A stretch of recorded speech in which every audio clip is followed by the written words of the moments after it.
Hello viewers, Radhe Radhe. আজকে বানাবো দিদার থেকে শেখা স্পেশাল কাঁকড়োর রেসিপি।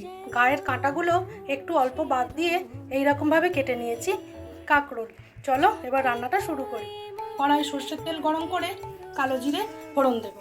ফোড়ন ভাজা হয়ে গেলে ধুয়ে রাখা কাঁকড়োর জল ঝরিয়ে দিয়ে দেবো। স্বাদ অনুযায়ী নুন, ভালো করে ভাজা করবো কাঁকড়ো।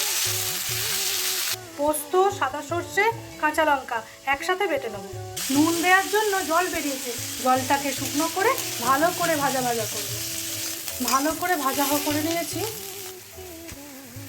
আমার দিদা যখন এই রান্নাটা করে দিত প্রথম পাতে, দারুণ লাগতো খেতে জানো। সামান্য একটু চিনি দেব, সামান্য একটু কাঁচা সর্ষের তেল। আমার দিদার থেকে শেখা কাঁকরোলের এই রান্নাটা কেমন লাগলো তোমরা আমাকে জানিও। রান্নাটা একদম রেডি, গরম গরম ভাত দিয়ে খেয়ে নেবো। আজকের মতো টাটা।